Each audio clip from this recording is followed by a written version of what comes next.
Hi, ladies. Welcome to another episode of the Femalepreneur Coach podcast. I'm your host, Rebecca Bard, aka the Femalepreneur Coach, obviously. I'm super excited to be here today talking with you. And I'm actually have a fantastic guest expert. Her name is Serena Dodd. She is a positive psychology coach, a breathwork facilitator, an Amazon bestseller for high achieving business owners. Is that business owners or business women? No, business owners, men and women.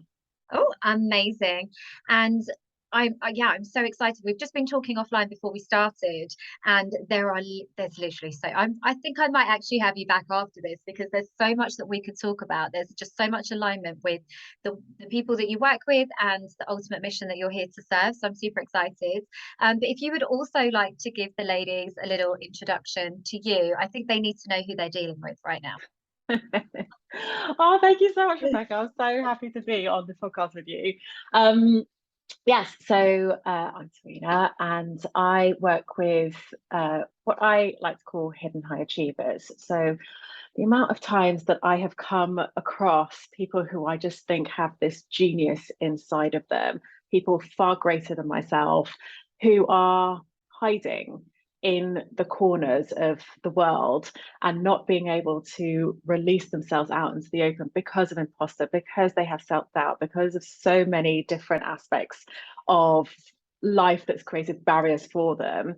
I'm that person that comes in and says, hey, stop dimming your lights. Yeah. Let's raise the ceiling. Let's get you shining. And so it's less about strategy, because these individuals have strategy. They just don't know where to start. They don't know how to get themselves out there, and occasionally they need that burst of confidence. So I work with them with that, and I work on a sort of a mindset perspective, but also a body perspective. So I use the element of breath work to start to open and release fixed mindset work. So that's how we can start to really get in deep with making a difference and start to become unstoppable, really. Oh, I just love that, and it's so interesting to me and genuinely because breathwork's a relatively new concept for me, and I think we all get mindset and the need for personal development and reinforcing, like what goes up on upstairs. But it's like I didn't realize the power of the mind and body connection on this journey as well. So I love that you use breathwork. How did you kind of come across that modality? Well, I'd never heard of it either until about 2 years ago. And to be honest with you, I just thought, this is ridiculous. We can all breathe anyway. Yeah. And I was actually abroad, and I had a breathwork experience on Zoom during COVID. And the whole experience changed my life for 24 hours. I went to sleep afterwards, and I woke up, my skin was still buzzing. I felt free to breathe, Yeah. and I felt my mind felt a lot clearer. And it just dawned on me that no matter who you are, there are certain modalities that work for you, whether that's tapping, whether that's listening to high vibrational music, whatever it is. And breathwork really resonated with me, and it resonates with most people.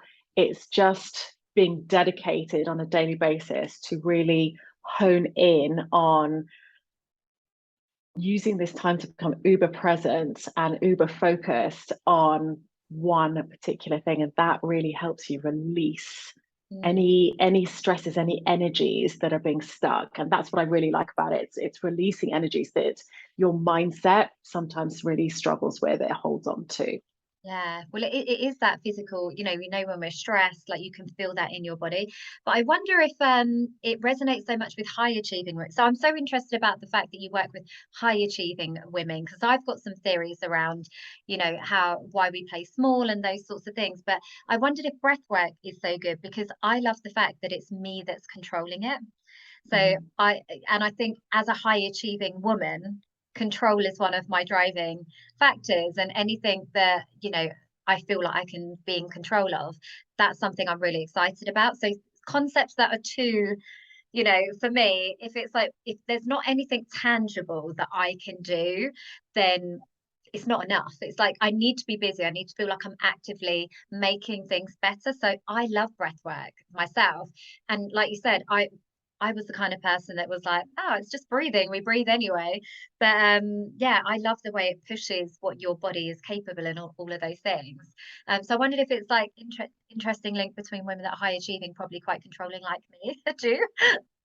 Well, if it, I'll tell you, for me, it was the fact that it was just instantly accessible. Mm, A lot of high achieving individuals are busy, yeah. whether they are busy in life or they're busy in their minds, they're busy. So to access something that actually can change your perspective within 2 to 3 minutes felt like something doable and something that was easily accessible, and you could create consistency with that. So that really, it resonated with me, and it resonates with my clients. So being able to have access to something that changes and creates an energy shift Mm, makes all the difference to your day. yeah. Yeah.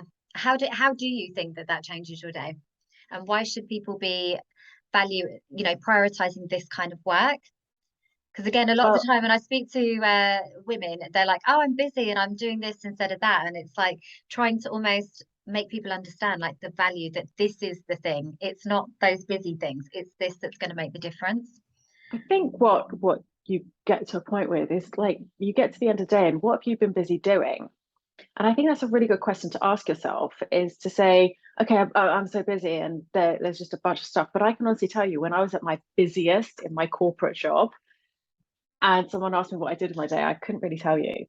Yeah, I just However, know I'm busy and I'm I exhausted. just I just know that I'm busy. And to be able to take a step back and almost offer yourself 2 to 3 minutes and say, right, okay, I know I'm busy, and allow that side of your brain to have that recognition. I know That that I'm busy, validation. that validation, but something isn't working here. Something's sticking, something's crunchy. And I feel like in some ways I'm busy doing nothing. And I'm busy doing the things that I are not generating the life that I want to lead. And now is the time to just spend me one on one, because no matter, as you spoke earlier, no matter whether you're in the bathroom or you're out in the garden or whatever, you have 2 to 3 minutes in a day. Yeah, So being able to take that time and to do even something as small as a box breath, which is in for 4, hold for 4, out for 4, in for 4. Or if you're feeling weak and tired during the day, knowing that oxygen really, really elevates your energy and your mood, breathing in for 4 and out for 2, and just doing that for 2 minutes. I'm literally Really. writing that down. I'm always tired. Well, it's to say it's the opposite way if you want to sleep at night. So it's out for 4. Yes, out for 4, in for 2. So reducing the amount of oxygen that's coming into your system, and just being able to know that you have access to this at any time of the day. Yes, we're breathing. Breathing is being able to breathe is the only modality in our system that's automated and created on purpose. Yeah. But being able to focus on your breath, what that does is it makes you absolutely present in that moment. So noticing the airflow going into your system and down into your lungs, and flourishing your body, and then releasing anything that's sticky and stressful and resistant in your system. And just that mentality of that movement Yeah. will, will disengage your mind to what's busy. Yeah, that's so empowering as well, isn't it? Because a lot of the time we feel that we're almost at the mercy of the world and everything that's going on. And, particularly obviously like I've got children, but even, clients, like we kind of feel bombarded. And to know that in a moment, regardless of all of that noise, regardless of all of those distractions, that you can essentially change the way that you feel and therefore Yeah. the way that you react to these situations is really empowering, actually, isn't it? Yeah, and a lot of busy people feel disempowered because they feel like the world has not done them a favor, not done them a service. And actually, when you know and you've done your mindset work and all those things, you know that you are in control. However, sometimes it does not feel like that. When you do breath work, it is the part of your day that you know that you're in control of. You say, I'm taking these 2 minutes, Yeah. even if you're in an office, even if you've got kids screaming in the background, you take yourself away for 2 minutes and you create this moment for yourself, this sacred moment for yourself. And that, just from a mental perspective, allows you to start gaining control Yeah. back into your day.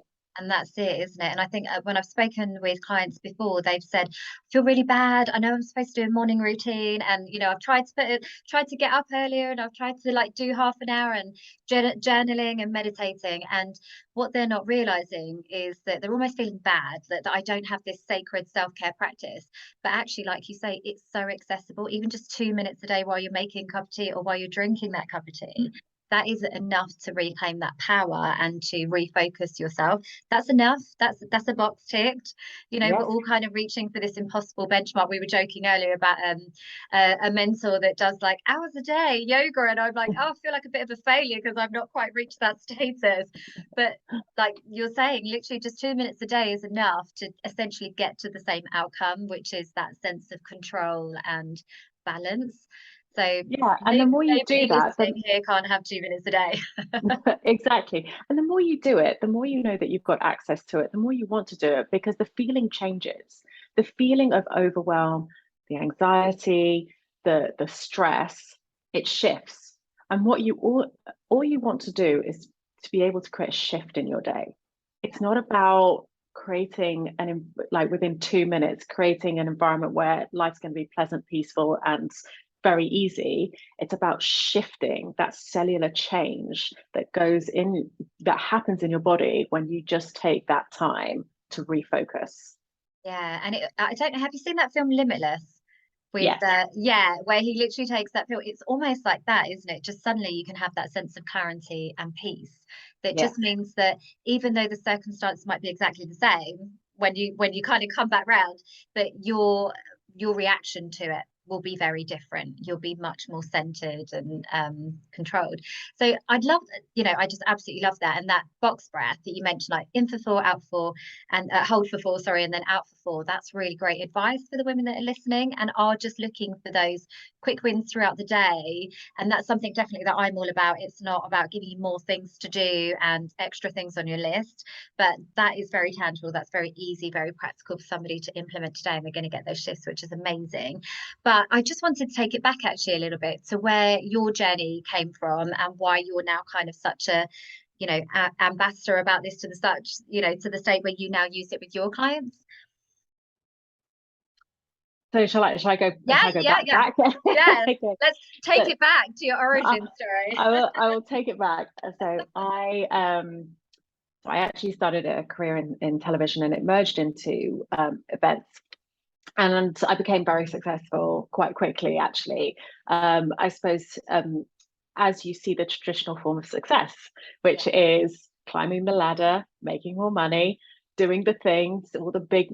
I mean, I did everything from, I'm part of the Olympic torch relay in London. I've worked in Formula One in Abu Dhabi.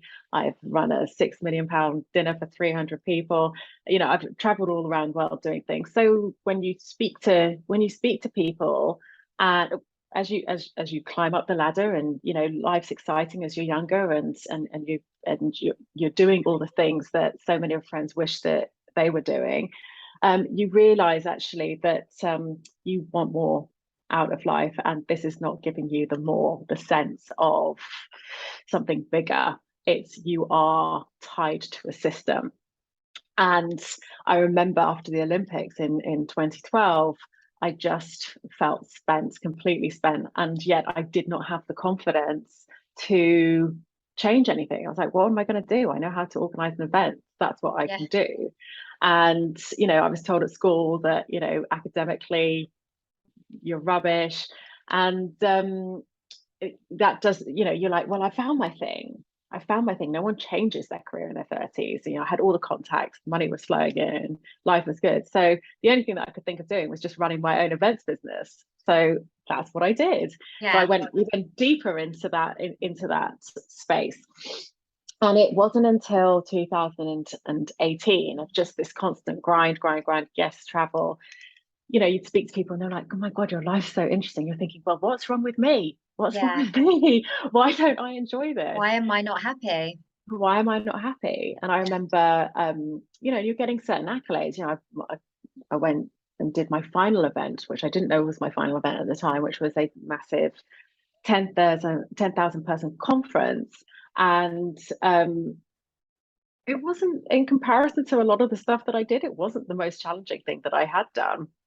It got towards a week beforehand, and I had been working as people do work in events, you know, in really early at 7, finish at 10 on the lead up to the event. It just Yeah. constant that. And we had got to a really good place a week beforehand. I was like, oh, just going for a massage. The whole team were like, yeah, go, get out.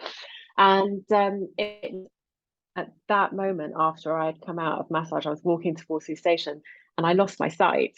I lost my sight. Oh I God, I just started got to chills when have, you said that. Oh my yeah, God. I just started to have this attack. I didn't name it anything because I was definitely the type of person that was just like, oh, I'll just keep plowing through, keep plowing Yeah. through. And yeah, I lost my sight. I remember being by the wall at Waterloo station, like holding onto the brick. And I just felt very panicked. I felt Mm, like it was almost like my world had completely closed in. yeah. And which is where the body comes in, because if you've been thinking about something for a long, long time, the And body eventually suppressing will it down. react Yeah. totally.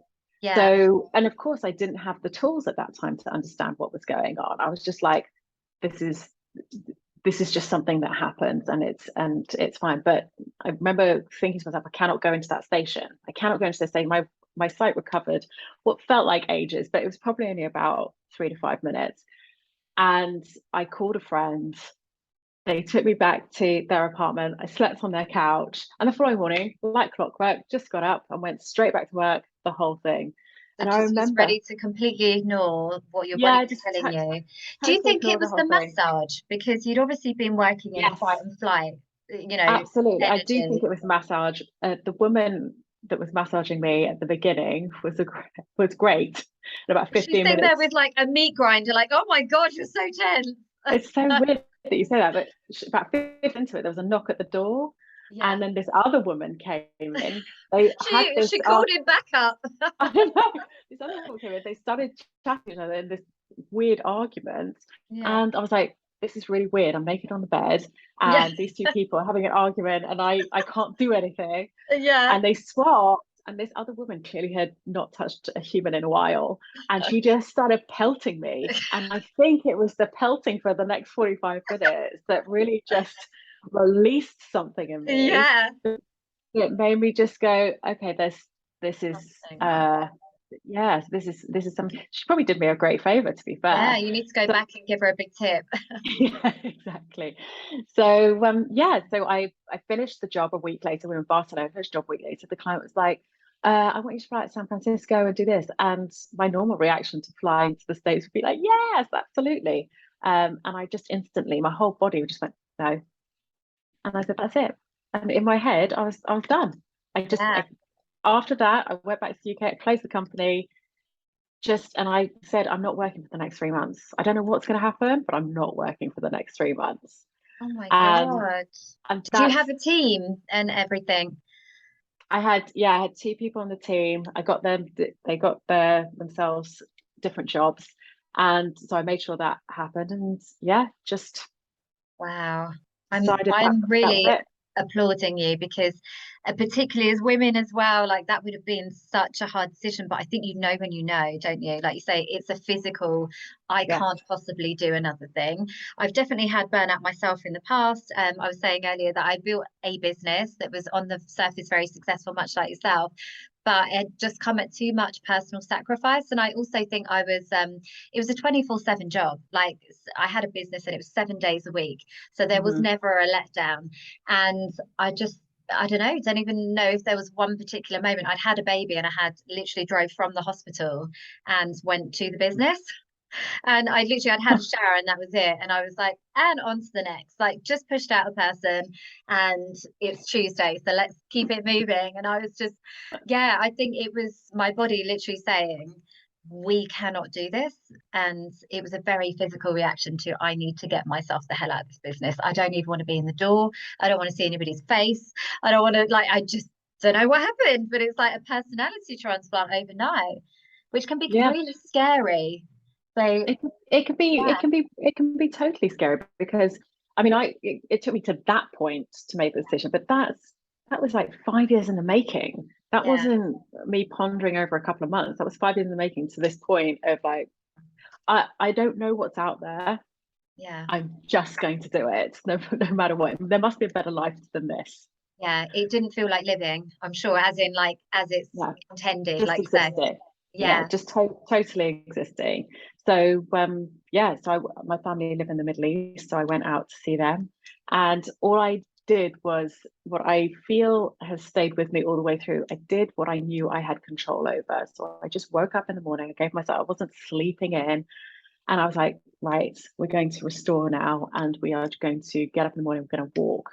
And as long as I was walking every day and as long as I was eating healthy, that allowed me just to start to recover yeah. Heal my your body. mental state and my physical state. So I just focused on that really. And as I started this journey about 3 weeks in, I started to listen to podcasts that I never thought that I would really listen to. And I remember listening to this woman talking about career change and boundaries and lots of different things. I'm like, and she came from Hewlett Packard, and everything sounded very legitimate. It wasn't fluffy. It was I could relate to it. It seemed very practical to me, and it only took a month of listening to her, and I was like, this is what I need to do. I need to train in this. This is exact. It was so alien to anything that I'd done before. I had no idea what I was getting myself into. I used to love reading self-help books or self-discovery books, but I had never really explored that side of it. And yeah, I mean, that was, I remember starting to listen to her in the February, and at the end of March, I started training. So Oh my it just, God. Was that in breathwork or was that in psychology? it was no, I trained as a life coach initially. That was a year's worth of training, Yeah. and at the life coach school. Mm, And then from there, I ended up training as a positive psychology coach.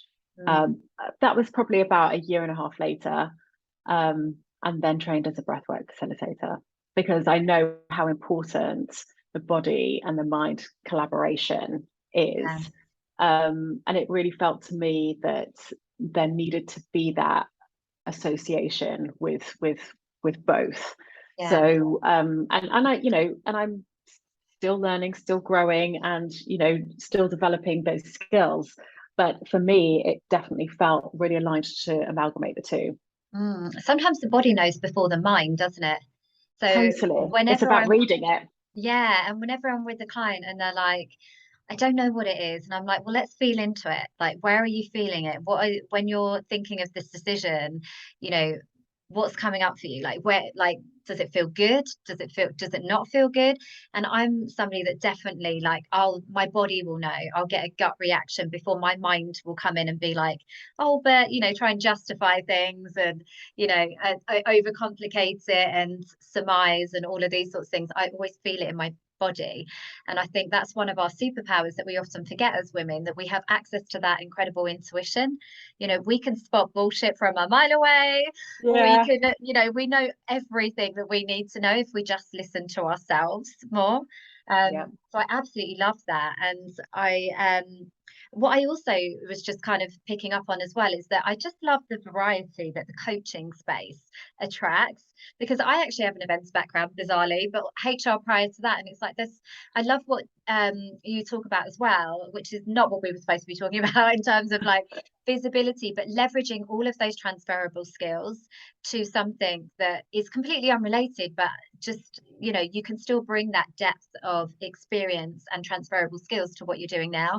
And a lot of the time when women are at those cross points, they feel like they have nowhere to go and they have nothing. Like, God, what else could I do if not this? You know, like you were saying, like events were practically your identity, but you Yeah. still managed to start again, but you've brought all of this richness of experience and everything to it, which I That's a love. good, that's such a important point, because I think that on two levels, I think that there are so many people out there. The more I talk about this, the more I hear and understand other people's pain. Because at the time, you feel like you're just doing this on your own. You feel very isolated. You feel quite lonely. And the more I've spoken about it, the more either people have said, yes, that's how I felt, and it took so much for me to make the change, or I'm in that zone right now. And actually, at the beginning of this year, I felt really compelled to write a book about this particular experience for those particular individuals that are sitting at their desks who are going, wait, I'm alone in this. I don't really understand how it is that I can move forward in my life. I see other people doing something really incredible and they seem to be enjoying their lives, and I don't understand how I've not got that.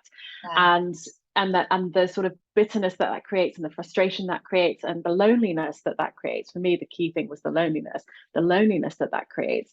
So I felt, having spoken to a number of people, that we needed to share our story, and we needed to share it quickly.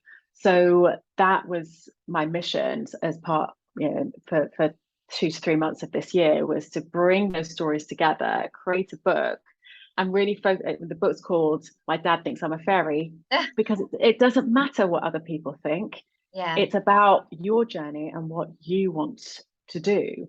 So everyone has their own little way of expressing their particular moment where they went, okay, now is the time to change. yeah, And they will have had thoughts, deep thoughts about what others might think of it. yeah, And knowing once they've taken that step, it actually didn't matter, because they were now following their soul-led purpose. And yeah. that's what was important. Are you spiritual at all, Serena? Yes, I am. Yeah, I enjoy it. I wouldn't say that that's what I specialize in, but yeah, I definitely enjoy it. yeah, I'm exactly the same. And obviously, but I do have like I'm tapped in. I know people in the spiritual community, so I'm always like, I don't know what I'm talking about, but not really. And I actually have a psychic that I meet with every month. Like it's so Oh funny. no. But I remember her saying prior to COVID, and I'm wondering if this is why, you know, you felt called to bring this book forward, was because as a collective, so she kept saying, like, there's going to be a really big shift in the collective, like, there almost needs like this conscious awakingness, in that. Like just we've been all being conditioned for so long, and it's like we needed some big event to happen where we just all elevated our own consciousness to essentially make the planet a better place. And I don't really know what I'm talking about. I'm just kind of like summarizing. But and then obviously COVID happened and we were like, oh Yeah. shit, well that was obviously it, wasn't it? And I think a lot of people felt, and I've definitely seen this as well with you know, a lot of businesses started up in COVID, in that they were probably where you were in that fight and flight, just going through the motions of their day and the daily commute and grind, and then all of a sudden everything stopped. And it can be a real reckoning, can't it, when you're left with yourself and Yeah. all sense of identity and purpose taken from you, to then start questioning everything. And that was definitely my journey as well. Like, I realized it was the first time in my whole life since I was like 14, had I not been busy. I didn't need to be anywhere. I didn't need to do anything. You know, as a business owner, as a mother, I've always worked several jobs. And that was my identity. I prided myself on the fact that how much I could get through and get done in a day. That COVID was a real, like, confronting moment. You know, much less obviously everything else going on, which was awful. But I want, you know, that's obviously a lot of people I think will be really wanting to reach out and grab that book now, because I know that a lot of people were left thinking, right, now what? Even when the businesses went back, it was Hmm. like suddenly this doesn't feel like right anymore. Have you found that when you're speaking with your clients that it seems to almost be over the last few years, maybe collectively? I think that now more than ever, I knew that I had a realization back in 2018. Well, actually, prior to that, and I think as soon as I started feeling unhappy in the situation that I was in, it wasn't filling my cup anymore. I remember thinking to myself, and I don't know why, but the film Speed always comes into my head. I Hmm. remember, I don't know if you've seen the film, but essentially this guy's trying to bomb this bus, and he's got his Rolex that is the timer underneath the bus.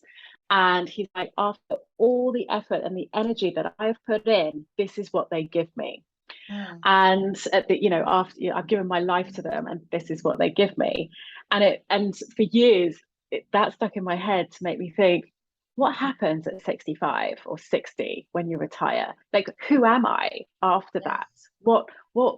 What is it? Because my job is my identity. When I leave my job and actually have a weekend, I'm a shell. I'm exhausted. Because So you're what always on in happens? your job, aren't you? It's like your job gets the Totally best on. version of you. Um, Totally. And you bring it all the time. mm, So and then I thought to myself, well, what happens then at that point? And I think that way of thinking in some aspect, some way, really came to people's heads when COVID hit. They were like, yeah. well, who am I without my job? What Yeah. is this? I So even it found that on maternity leave at corporate, yeah. actually, just not having a purpose. And I know I've obviously got a purpose, so I had a child, but just not needing, again, like to be at work by a certain time. Like there's a lot of liberation in that, that taken away from you, as in like you've got to be at your desk by this time, you've got to have your lunch at this time, and da da da. Da. It's almost like it's easy, isn't it? Just going through the motions. Then when suddenly it's like, well, you have to determine what you have for lunch and da da da. So that to me was really like disorientating. Mm, And I think so many people will resonate with what you're saying about going through that time, because it could be people that are going through a marriage breakup, people that mm, are going through like coming out the other side of a narcissistic relationship, or have lost their job, or their children have flown the nest, or there's so many points in life where suddenly we are confronted with just nothing's the same anymore. So shit, what do I do now? And yeah. I just love that is, so this book presumably will be like able to help them through that process. It just allows them to have the understanding that other people have been there too, and it's not just someone who has been completely career minded like myself. It's other people who have had a family and haven't worked in years, and they're nervous about going out. They're nervous about telling their partner that they want to start a business, or they want to go back into the working world or whatever, because they're scared that they might fail, and then what happens? What are they going to prove themselves right, in a sense, by not allowing that to work? So they're nervous about doing it. So it's a real spectrum of individuals who come from multiple different backgrounds. So each story will relate to somebody. Yeah. Each element of the story relates to somebody, and will have that same feeling that you sitting behind the desk right now, who's going, I can't wait for the weekend. Oh, I can't wait for my holiday. Oh my God, I can't believe I've got to go back to work in 3 days' time. You know, that that feeling is the indication that something is not quite aligned with your purpose. Yeah. And it's amazing to me how many people just accept that that is just life. I remember having a Mm-hmm. conversation with my brother a little while ago, actually, and I was like, you don't see yourself. And he's like, well, you know what it's like, work's rubbish. And then, the weekend. And I'm like, and he's like, but that's just life, isn't it? That's just how it is. And I'm like, no, oh my God, no, that is not life at all. But it's just so accepting that that is how it's meant to be. You're just meant to suffer for 90% of your life so that you get that 10% of freedom, which isn't really even freedom, is it? Like, So yeah, so if anybody is feeling like that right now, or just starting to feel like you say that, and what happens, I tend to find as well, is that you start to like just suddenly feel like the odd person out. Like it's me, I'm ungrateful. There's something wrong with me. I don't know why I can't just be happy with this. And I had this with a client earlier, funny enough. So I know, and she was saying, I just feel like the odd one out in any circle I'm in right now. It's like I suddenly don't fit in my own body, in my own community, in my own, family. And it can be a really isolating experience. So I'm so excited that you have this book to support people. But if somebody is starting to get those inclinations that either there is something else for them, or what should they be doing like right now if this is resonating with anybody who's like, hang on a sec, that's me. She's talking to me right now. I think there's one key thing that is really vital here is this notion of I should be okay. I've got a roof over my head. I've got people around me that love me. I feel supported.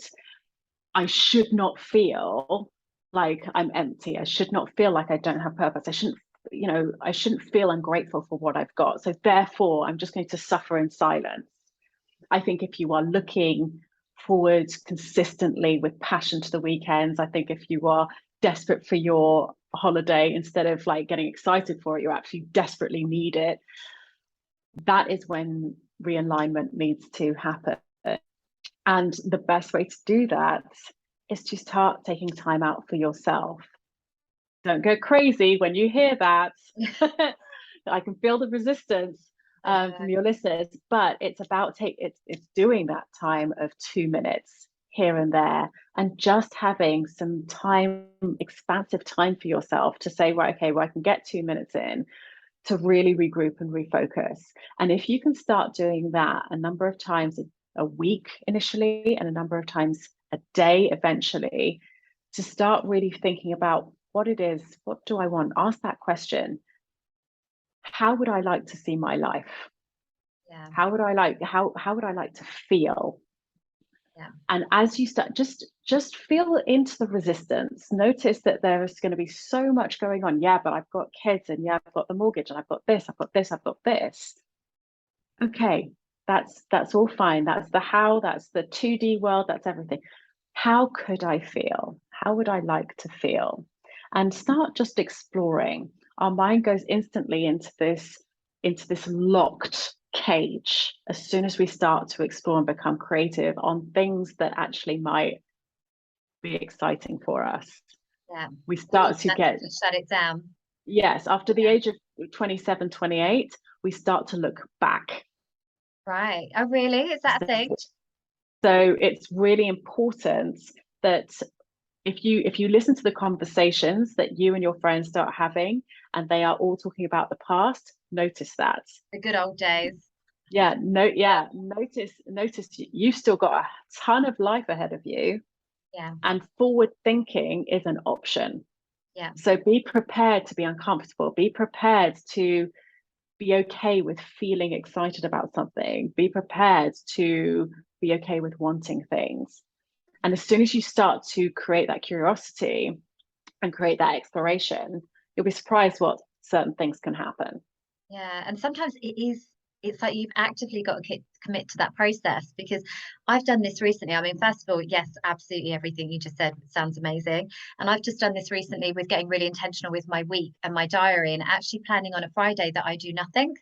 I have to plan in nothing time and just don't allow myself at any point. And obviously there'll be things mentally like, well, I could get around to doing that thing and that thing, but there are no commitments, there are no expectations, there are just nothing on me to do anything during that time. And I've actually had to plan that into my diary to allow that space. Like you say, it's almost like when you're skiing, rather than trying to avoid the trees, you've just got to aim for the gaps in between.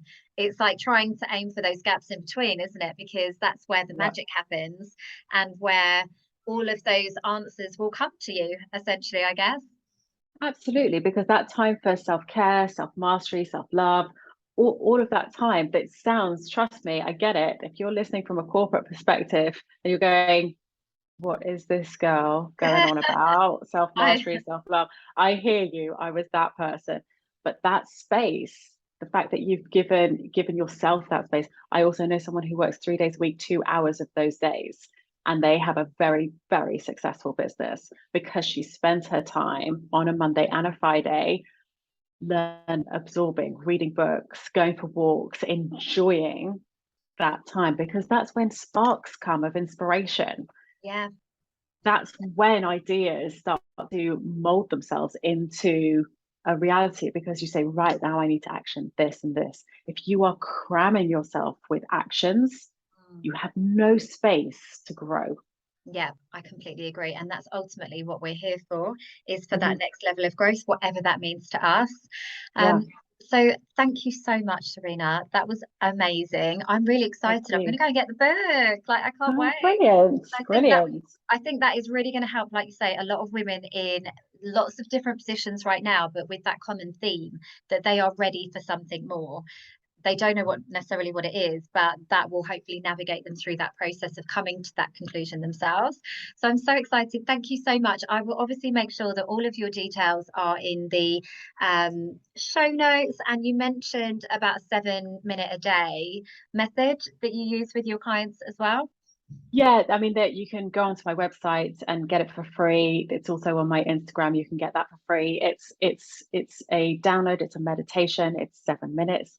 It gives you access to your higher self, your higher being.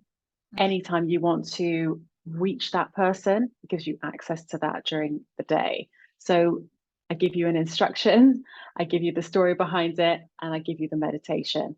So if that's something that's of interest, if there's something that you want to elevate in your life, I urge you to go to either my website or my Instagram, download it for free, and yeah, try it out for 30 days. Challenge yourself.